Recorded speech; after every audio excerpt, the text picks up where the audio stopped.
YouTube, what it do? It's your boy FamousO, and I'm back with another reaction video. As y'all can see, I'm in chill mode, relaxation mode. Got my bonnet on, the blanket over me. You feel me? It's late. It's late at night. You feel me? So I'm getting cozy, but we still gonna make our reaction today. You feel me?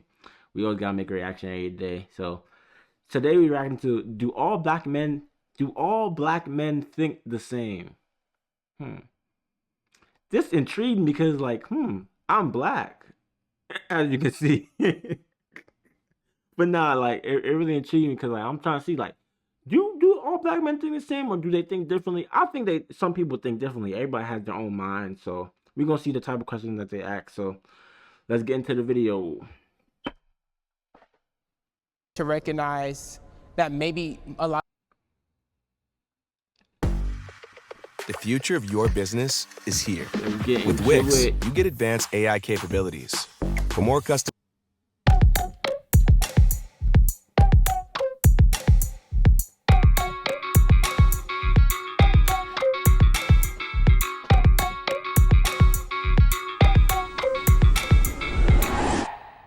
I'm comfortable showing affection to other black men.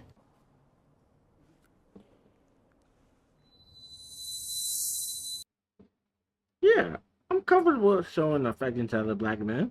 But no homo though. No homo. Whoa, major pause. No homo, but yeah, ain't nothing wrong with that. You feel me? Ain't nothing wrong with that. You dig? When you come from the hood, you can't tell another black man what's up, or you can't, that head nod is beef. So like giving a head nod to another black man can start beef, could start something that, could go automatically left. It's imperative that we, the new generation, the young generation, we embrace one another because we as black men, we identify with the trauma that we've all encountered through our lives. And sadly, we're our biggest enemies. So yeah, I strongly agree we should show each other affection. I actually disagree. The prompt was, do we feel comfortable? Like, do us individually feel comfortable showing that affection to black men? I move from strongly disagree to disagree because I do feel comfortable with some black men showing affection, but there was an entirely different generation before me who was very hard on their black sons. My dad's generation was like, you got to be tough, you have to speak a certain way. So me coming into the picture who's a lot more sentimental and affectionate was completely shunned. My dad was like, your voice isn't deep enough, you're too skinny, you need to eat a burger. Growing up, that made me feel really uncomfortable with certain black men to show that type of affection. Whereas other people of different races, I was like, oh, I can be myself, because they don't care how deep my voice sounds, or they don't care how much I look like, because they literally don't care. When I think of He's speaking from very, very niche. He's speaking for himself. Like, he's speaking directly for himself. Like, not the broad of black people. Because, like, I don't know. I guess his pops was, I don't know if pops was harder on him, I guess. But most of the pops, they don't really pressure you like that. My dad doesn't. So, if he's speaking from experience, yeah, I don't think he's only speaking for himself, for real. About my dad, I wish that I could think of this loving, warm memory, but I don't really have the fondest memories of him. I remember when I was playing basketball when I was 4, or baseball, my dad was like, oh my gosh, and I also look at the pictures when I was young and I would see him like kind of hold me in those kind of warm moments. I would say the shift of our dynamics changed when I started to really step into who I feel like I was called to be in life, and it didn't align with his visions. He wanted me to go D1 in basketball and to be this aggressive force. And You should have, nigga. You about 6'8". bro, about at least 6'4", 6'5". Nigga, you should have been in the league, nigga. I'm pressing L my song to be the best basketball player in the state. Say nah. But nah, I mean, I see where he's coming from though, but nah, you should want to be a like you should. when he saw me stepping into more of the artistic, being openly gay, I think that it kind of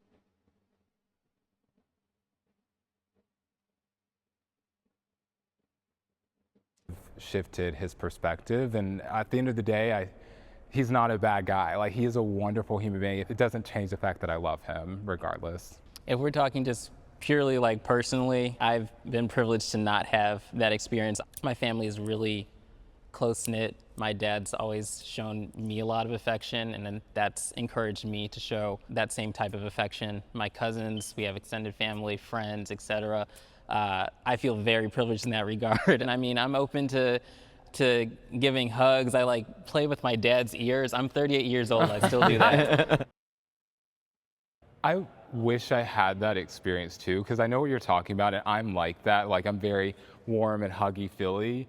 And my dad, when he gives people hugs, or I've seen a lot of other black men from the older generation, what they'll do is they'll be like, and I'm just like, ow. And one of my cousins literally goes, ow, that like hurts. So I am over here at Strong. He is exaggerating it. They don't do that. They don't beat the hell out your back or nothing. No more. They don't like hit your back. It's a light tap for us. It's nothing crazy. Just get in the gym for real. I agree, because when I was being raised, my father made sure that he showed me affection. I remember there was a time where he kissed me. Another family member said, "You kiss your sons?" And he goes, "Yes, I do." And I hug them and I love them. So that is how I show them love. But of course, me being a little insecure growing up. How y'all feel? Should y'all kiss y'all son like past the age of 6? Should you start kissing your son past the age of 6? Leave a comment down below, because I don't know how I feel about that. Should you? Like, if you're a man, kissing your son past the age of 6, is that like crazy? I did not show affection at all. And when I had 2 kids of my own. Imagine being able to build an app with your name on it, just by thinking about it. Meet Base 44. I tried really hard to be able to get through that, to be able to show them affection, like as my dad showed me. I wanted to speak to your point that you made. I think it's important to recognize that maybe a lot of us on this side also were raised under the same conditions of masculinity, meaning you don't say I love you, you don't give hugs, you don't embrace one another. You're supposed to know that I love you, right? But I think times have changed, and I'm a black father now, right? My daughter's 7 months old, like, thank y'all. And being a black father, it is our jobs, as you mentioned, to set the standard for what we want these future generations to, how do we want them to move, how we want them to react, and how we want them to engage with one another. I think times have changed where we can give one another a hug. We can, say, hey, I love you, because life is short and we don't know when our last moment will be with our brother, our cousin, our neighbor. So it's important to pour into it, and I hope to see you slowly come more on this side one day. Question. Nah, I agree with what he said. I definitely agree with everything he said. And do you feel like most people watching this video will agree that times have changed and that most black men do feel like they can open up, or do you not agree? I don't agree that everybody feels that way. I feel like it's a slow progression with anything. I'll give an example with my fraternity brothers. When I originally joined my fraternity 10 years ago, it was very masculine. What's up, bro? Like, you know what it is. But now we may get off the phone and say, like, I love you, brother. Oh, have a great day. Keep pushing. And so I would say, yeah, like, ain't nothing to say but I love you, bro. To like, it's not like weird or nothing. Like, niggas do be affectionate. Like, don't, like, it's like, like back then I would agree, like, okay, maybe they was too straightforward, but now, like, we show affection now as black men. Ain't nothing wrong with that. we're not there 100%, Yeah. but I see more and more. I love this visual of us getting closer to agreeing. Even to add on to that though, like if I'm just thinking back to my dad's generation, who's like, he is significantly older, like there has been a significant progression from that I've very like demonstratively seen, like in terms of even his growth, like over my experience with him, and knowing like stories that he told me about growing up and like his childhood, and like he had to be hardened in that way, because like, I mean, literally growing up, he was chased by the KKK as a kid, and like he couldn't show that kind of like emotion, because that was weakness, and that was something that could like, endanger his safety and the safety of his family. But I do see people opening up more, like black men opening up more overall than like that, you know? And so that's what makes me feel like progress might be slow, but there is progress, you know? I like that. I just want to piggyback off what he said. It's up to us to break these generational curses and stuff. So I had a rough childhood. I really didn't have my father in my life. I don't know who he is. So like everything I learned, I had to learn on my own trial and error. Yeah, like it's kind of hard for me to open up too far because my trust kind of messed up. My mom was murdered when I was 3. And I never knew who my father was. So my grandma took custody of me first. And then once I became a teenager, my aunt took custody of me. Seen a lot of things I probably shouldn't have seen at such a young age and going through stuff. Damn, I feel bad for bro. Not gonna lie. I feel That grown man couldn't even deal with. It was a lot. I'm learning as I get older, you know, that it's okay to be able to open up and show love and, you know, let people in. Oh yeah, I just want to add like some of my testimony. Growing up like with my dad, that's probably like the most I've ever interacted with like a black man. Honestly, just like most people I have in my life are like black women. And like as a child, I grew up as a girl, so I'm trans. If anyone didn't know that, hey.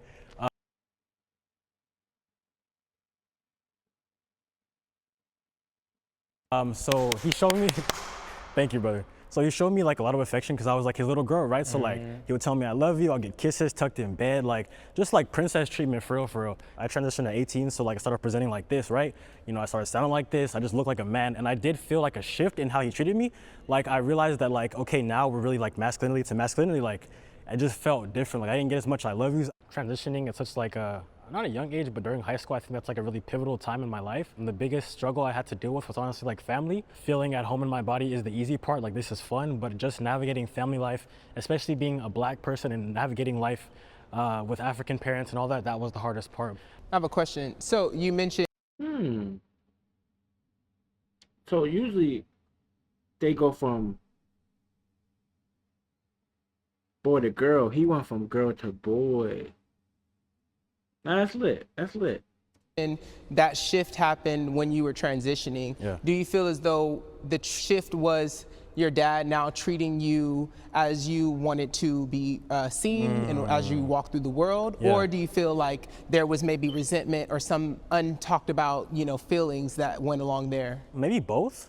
I think that like, I mean, he came from Nigeria and he came to America, so I feel like he's adopted like the American mentality, all like the toxic masculinity, things like that. Like, just how he interacts with other men is maybe not as affectionate, so I can see where he gets that from. So now that he is like seeing me as a man, I get that too. So like, I'd say both, yeah. I allow myself to be soft sometimes. Do I allow myself to be soft sometimes? I mean,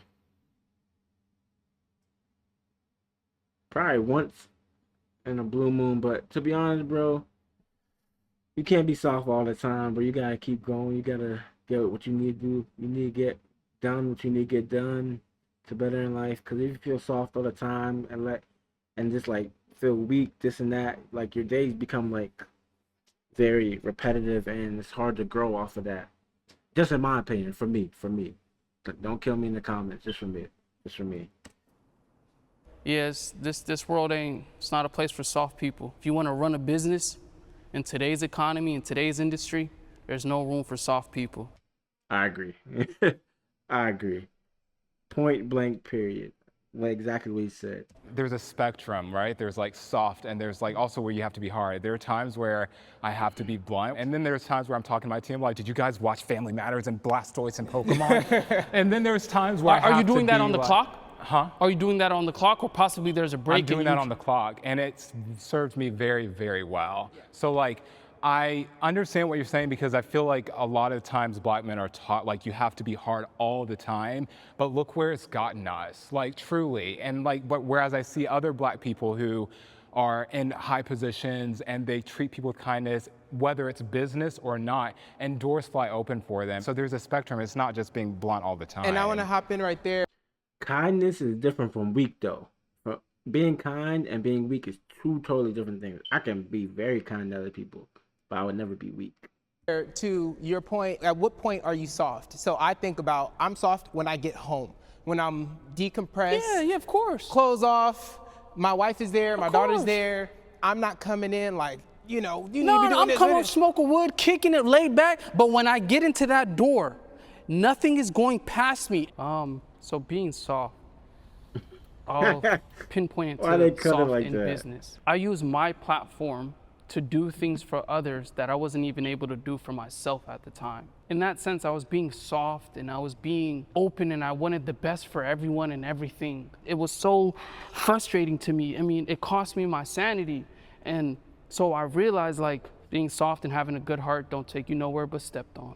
I just want to say, like, I agree with both of them, but speaking personally for myself, like, that's why I'm at somewhat agree. Like, I'm coming out of there where, you know, I strongly disagree to be soft, and now I'm like learning how to be soft, how to open up, you know, when to be hard, when not to be, you know what I'm saying? So really learning myself and who I am from within, like what I stand for and what I believe in, and that's pretty much the foundation, and then I kind of like go off of that to, like, you know, open my wings and stuff. I know for a fact, like, I'm supposed to be a statistic. Like, with my upbringing and everything I went through, I wasn't supposed to live past 25. I was the first one to graduate in my family, and then I went to college. So, just, I don't know, just try to keep pushing the envelope, you know, in a different direction. I find that, I mean, maybe this is just my definition of being soft, going through life with like respecting, kindness, and just like generosity, happiness. I find that when I'm being soft, I'm much happier. The people around me are much happier. I have my third feature film that I've directed is about to come out, and I'm nice to the crew. I don't treat people disrespectfully, and doesn't mean that you don't hustle. Doesn't mean that you don't like try to go for every opportunity. So yeah, I felt very strongly about this prompt that you can easily navigate life as a black man, being soft. I think that we need to actually normalize that way more. No, that I can't let that. I mean, I respectfully, but No, like not being like kindness and soft is totally different. Like you could be ahead of a business and be like very kind to other people, the way you say things, just like just who you are will depict whether you're weak or you're soft. But kind, I don't like how they're using kind with weakness. I don't know. I don't like that. it's a privilege to be soft. When you come from Bro, macho man. Bro, macho man. you come from what we come from, like to have parents that can provide where you're lacking, yeah, I can be a little softer. The definition of soft, like what you think soft is, may help better understand like the prompt itself. Like what is soft to you? Being pushed, a pushover. Being soft, that Oh, means in no. this, like it's 2025, you're telling young black men to be soft. You're pacifying that wasn't them. the prompt though. That's what I'm getting. Like, yeah, you can get through life. You can be smooth. No, you can't. I hear what you're saying. I don't think that Bro, Maxon. For what? Bro, Maxon. For no reason. you have to compromise your masculinity in order to be soft. And softness is not for everyone. It's for my family, for my wife, not every single person.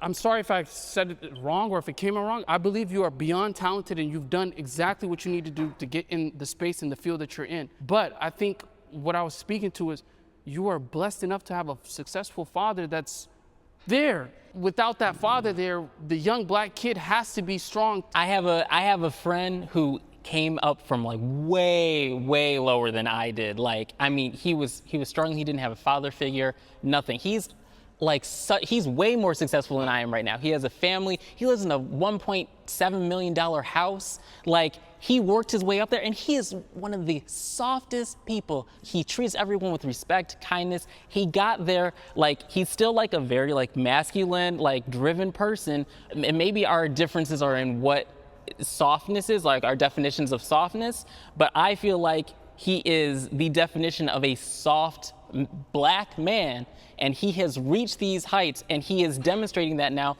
for his two young children. And that's the kind of person I want to be, and I feel like that is possible to do. I've seen it. I have a strong male role model. Yeah. Yeah, I have a strong male role model. Yeah.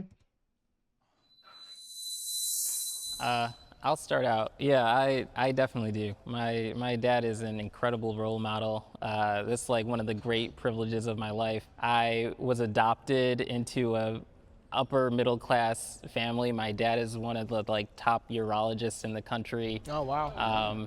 And he's like focused on, thank you, thank him.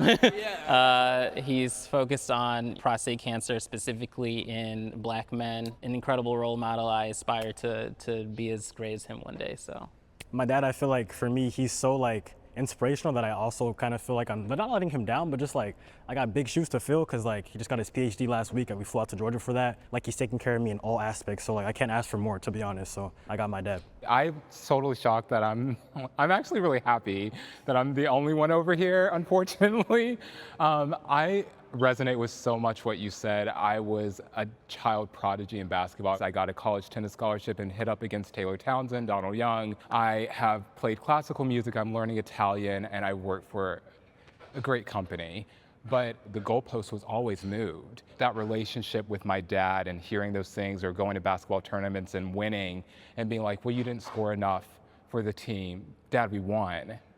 Like I scored the most points. I got the most rebounds. The goalpost was always moved. And he was a D1 football player and he did really well in life, but being the son of an athlete who also gives you the same name, the bar is a bit higher sometimes. I would say I agree because much like you guys, my parents just worked hard and I turned 26 this year and this is the first year my father told me, I love you. I come from Ethiopia, right? Specifically, it's called Badia. And the Badia, the people of the Badia, they're so indoctrinated into their beliefs. Masculinity is something that's a part of their DNA. They don't put sugar in their coffee because it's too feminine. Anything sweet is feminine. No, that's kind of crazy. We don't put sugar in our coffee because it's feminine. Leave that feminine stuff. That's funny as hell. So they drink coffee bare. So just imagine being able to vocalize I love you to your son. That's never been a thing. My father has loved me his whole life. He's worked 17-hour days for 26 years, so I'm pretty sure he loves me. Yeah, he showed you. You get what I'm saying? Mm-hmm. I would say I agree in that sense, but where I say I don't necessarily have a role model is in the sense of dealing with my emotions. Like nobody, like I'm 26 years old and nobody ever taught me how to like deal with my emotions. So even to this day, I struggle with it. We're all just carrying it around, just walking around with it. It's crazy to me. I want to piggyback off something he said. I just want to say this, and to everybody else who have a father, like at least he was there.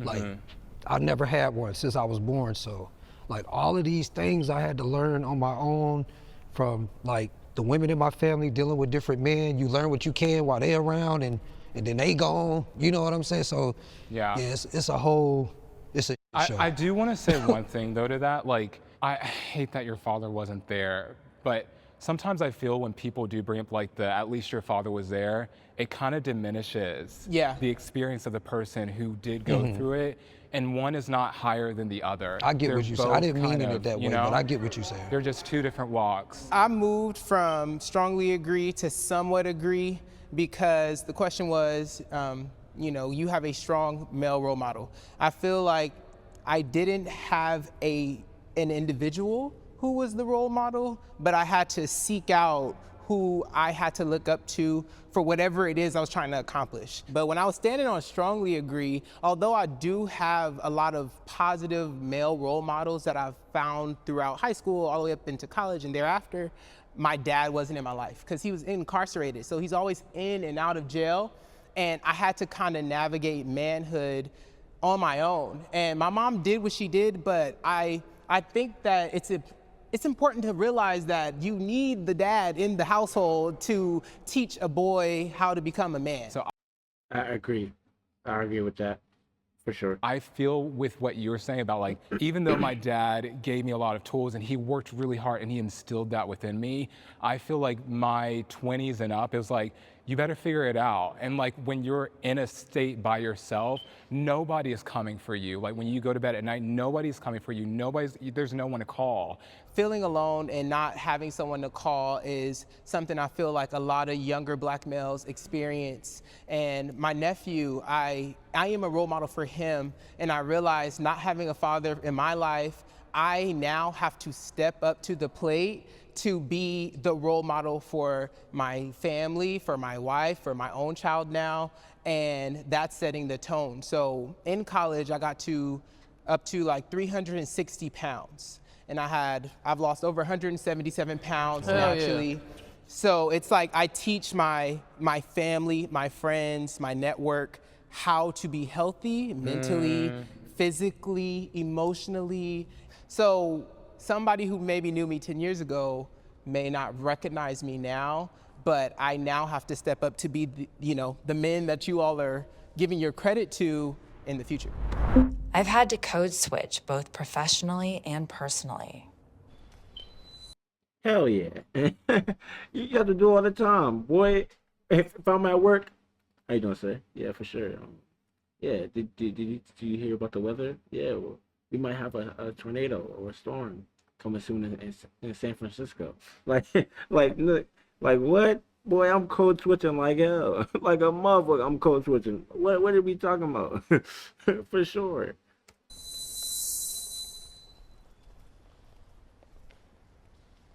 I've had to code switch professionally and personally. When I say personally, I think about situations maybe where I've interacted with police or authorities, and I wanted to present as an upstanding citizen of society, as I'm sure we all have had to experience. And then professionally, I think it's important to identify and recognize yourself as submitting the best work possible and being the best version of yourself possible. So when I do step in a professional space or I am at work, I'm very mindful of how I present. And a lot of times when we have to navigate institutionalized oppression, how we dress. If I'm a white male, I come into a job interview in blue jeans and a white t-shirt, I still may be considered for the job.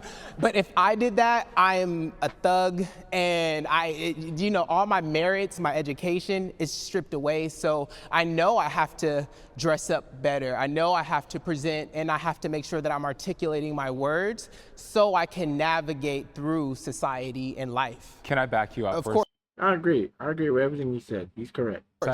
So I'm over here because I suck at code switching so bad, and I'm just like, I'm not even gonna do it. So that's why I'm in the somewhat disagree category, because I tried it, I'm really bad at it, and it just doesn't work for me. And I figured I'd just rather be my authentic self going into the rooms. If they like me, they like me. If they don't, I can't change that. But I agree with what you said, because I work in corporate America, and I have not seen too many black men in my space. And there was a particular instance where I was in the office, I would go in a lot, and I'm usually pretty close with like the directors of the company. And a black guy was coming into the office. He's from Africa, I can't remember where. And he had his hair up in like, kind of like a different hairstyle, whereas mine is short. And so one day I came into the office and I saw that he shaved his hair. And I went up to him and said, "Why did you change your hairstyle? I liked what you had." And he goes, "I saw how you would come in and how you would dress and what you would wear and how you were best friends with the directors of the company and how they interacted with you." And he said, "I shaved my hair because I want to be in the spaces that you're in." So I agree with you, because I realize that like I'm working at these big companies, and I can count on one hand how many times I've ever seen a black man literally either on my team. And I've been in the business for over 10 plus years. And I want to speak to that point as well, because that's just a prime example of how we exemplify and we're setting the tone and standard for everybody in the company. Yes. Or everybody that comes in in the future, or who's already here. Speaking to that, I will say my parents made a very clear point to like raise me like right away. Like, this is how you have to carry yourself in society. I do think it was coming from a place of like wanting me to learn like you're not going to be perceived the same way as people that are lighter than you. Like, I went to a predominantly white institute, like from preschool through literally like high school, and they like I had to, use that like throughout my entire life. It's just a lot of times people would, they'd say it in like a joking way, but like Bro grew up privileged. He got all the boy. I know he's cracking all the white hoes. He grew up privileged as hell.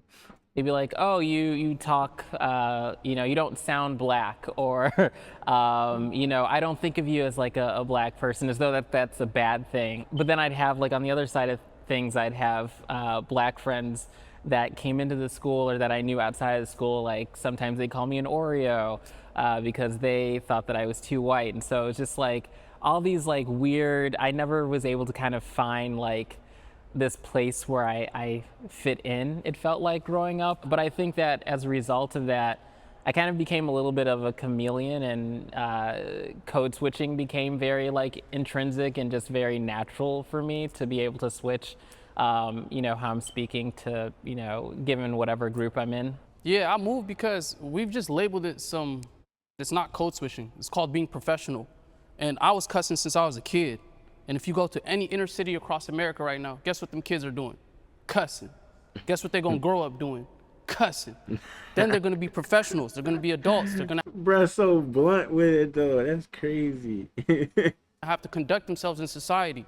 And that's tough because when you've grown up cussing, using your own words and slang and all of this, you call it code switching, but it's just being professional. Because I could kick it with the homies and we kicking, and then I get a phone call because I run a hip hop platform and I'm looking for sponsors and whatnot. Then I got, hey, how's it going? Yeah, amazing, totally. So we're looking at approximately this, and that. And then when that phone call, yeah, we finna go over here, we're gonna grab some. He's funny as hell. Cause that's how I be, bro. That's exactly how I be, bro. Like, I'm telling you, very professional on the phone. Yeah, so we need to approximately half the year, bro. Like, I'm sounding so professional, and then when I'm kicking on, yeah, pass that shit, yeah. Hey, roll up for me. like on some shit like that. Shots from grab lunch. Yeah, it's good. I'm gonna catch you. But that's just professionalism. There's no such thing as code switching. The Asians don't call it code switching. The Mexicans don't call it code. It's not code switching. It's called being professional. You adapt into your environment. That's what I agree with bro. He's making sense that he lost me at first, but now he's catching back. He's catching me again. I fuck with bro. I mess with bro. I was gonna piggyback off you and say it's just the ability to adapt, and it's not easy. It's a learned skill. You know what I'm saying? And it takes time. And just like you say, we come from the trenches, and then you got to go and sit in a professional setting. You got to be able to switch it up. But yeah, you got to learn it. As you go, it's a learned skill. Or we, as voices in our community, need to tell the younger generation we shouldn't have to code switch. Right. You shouldn't need to be saying. Shouldn't need to be having to come up out of that. This should be natural. Like this brother was saying, you just sound like you were raised properly. You don't sound like a. So you don't have to change, because your parents taught you how to enunciate your words, how to properly use vocabulary, subject, predicate, all that stuff. So you don't have to, hey, my and speak in broken English. So you were raised properly. That's dope. I appreciate I like bro. I fuck with him now. Like he's catching back up. He's catching back up. Like he was aggressive at first, but now he's making sense. So that.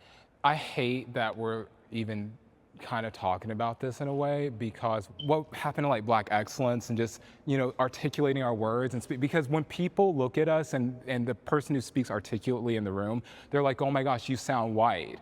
But this should be the standard for excellence regardless. So I switched from strongly agree to somewhat agree because I suck at code switching. Like, I'm really not good at it. Like, and then of course when I go into a Black space, they're like, oh, you sound white. So I went to college, 19 years old, and I was like really super duper excited. Actually in that college they give you your roommate's information before you actually meet. So I called him on the phone and I was like, hey, I'm your new roommate, Justin. I'm super excited to like meet you and be roomies, and it'll be great. When I got to college, I got there first, and then he came into the door and he stopped and he said, oh. I'm like, yeah, I'm Justin. Oh, what? Oh no. He's like, I thought you were white. And that ended that friendship, because after that I found out that like he wasn't quite the person that he said he was. And I also identified as LGBTQ openly, and he let people into my room to gay bash me. So. All right. All right, now. that killed the mood. Oh, here we are. It was disempowering. It was very scary. I've never been in that position before. Like, it was so intense that I needed help after that. But the thing is, of course, who I was kind of living with wasn't really pro LGBTQ at the time. So I didn't feel like I could be comfortable with telling any of my relatives about what exactly happened to me in college. And so I kept that in for a very long time. And a lot of bad habits, came from that traumatic experience. And, I've dealt with them through therapy, thank goodness. And, I excelled. So, yeah. Someone in my life had the talk with me about the police. Oh my gosh. No. Bro, funny. He ran over there. He ran. Let me start that off, please. So this conversation is it's so important, right? Because naturally, if you're a fan of hip hop, it's the police, the pigs. Now you're 16 years old, you have a permit. Your favorite rapper been saying the police. So now you get pulled over and you're dealing with the police officer for the first time. And this police officer has dealt with trauma. There's an officer who passed away last week at a traffic stop, so he's very tense. And now you're saying the police, you don't know how to deal with them. I'm not answering no questions. Can you get out the car? No, I'm not getting out of the car. You gotta I've seen so many of these videos, and the reason why I was so quick to jump on this, because so many of our black mothers are in pain right now, will never recover because their children are dead because they didn't know how to handle themselves with police officers. And so it is important that we, as the older generation, we tell these young black men, regardless of how you feel about law enforcement, shut the up and do as they tell you, so we as the adults, we can do what we need to do with litigation. We could do that. But if you die, we can't replace you. We can't go to the law. There's no lawsuit that's gonna pay for that. So yes, we have to teach the younger generation, please conduct yourself properly with these police officers. Make it home to your mother who works hard for you to provide for you. So I agree. See, I mess with dude now. Like, he's making sense. Like, he's very strong with it, but he's making sense. Like bro surprised me in this. I ain't gonna lie. I would just want to add on to what you said, and I agree wholeheartedly.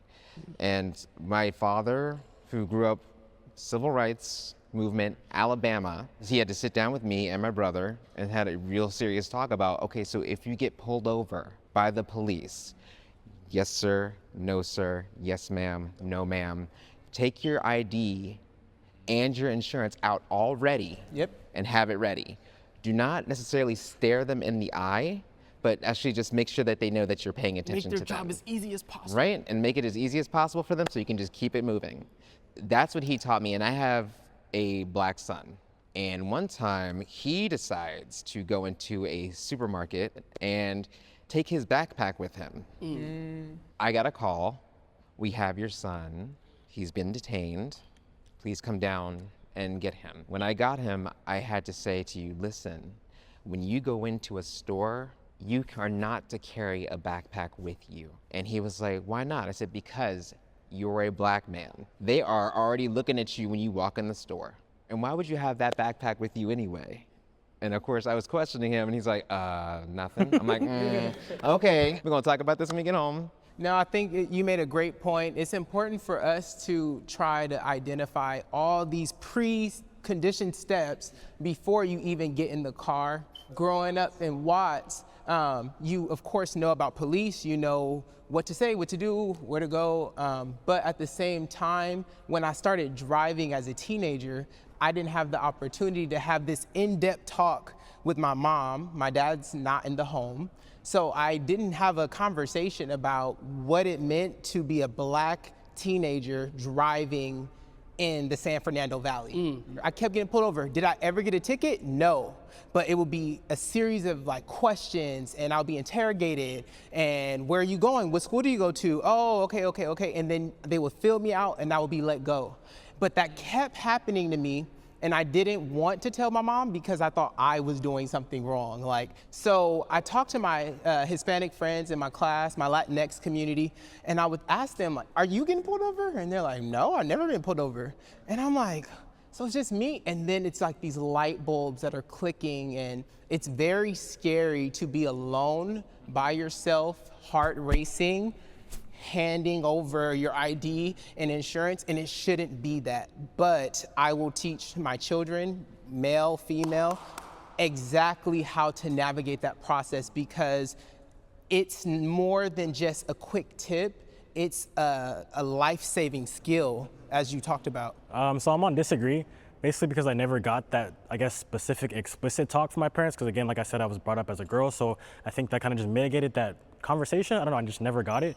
Now, I mean, it's kind of funny, like a week ago, my mom, she told me like, be careful, I was gonna go out. And I was like, what you mean? And she was like, you look like an African, like ICE is out there. I was like, what? So I mean, that's not the police, but like still like government law enforcement, because like she was saying like, you're a black man, you look like an African man now, so just be careful. So that's like the most I've ever got. But yeah, as a kid, no, I haven't got like an explicit direct, you need to watch out for them, nothing like that. Yeah, the only reason I'm on somewhat disagree is because like I got the talk in like very piecemeal, kind of. It was like, it would be through just like circumstances. So for example, like I was in the car when my dad got pulled over once and then afterwards he was like, do you see how I did that situation? And then he's like, well, that's what you have, like that's how you should do it. Like I feel like he did it in a way where he just didn't want me to grow up being like afraid of the police necessarily. He expressed to me once I was an adult a lot more things that he went through as a child that were like really traumatic in that regard. I learned things over time, and that's I think why I'm just on the somewhat disagree. But we all have to learn that because it's just it's a reality for us. Yeah, it's a reality. Yeah. It's a survival tool. Yeah. I want to be like an example. I want to show people that they can make it. It's a mental thing. The way you sharpen your mind is how you achieve these impossible feats. Once I gave myself the grace to learn and to understand that it's okay to fail, I can keep trying and try again. So now I just set the standard and the tone for everybody around me. It really gives me joy, like to be building the life that like I really wanted, and to be doing the things that I put on my vision board years ago. If no one's cheering for me, I know that like I'm cheering for myself. As black men, we are brothers. Let's hug it out. Yeah. Hey, it's up to us. It's up to us. Love, brother.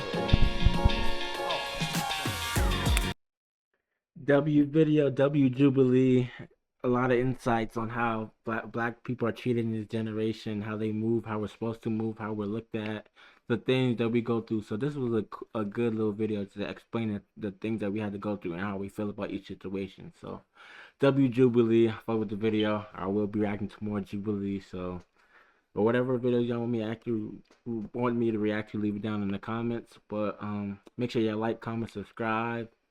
And yeah, I'm gonna keep these reactions going. So thank y'all.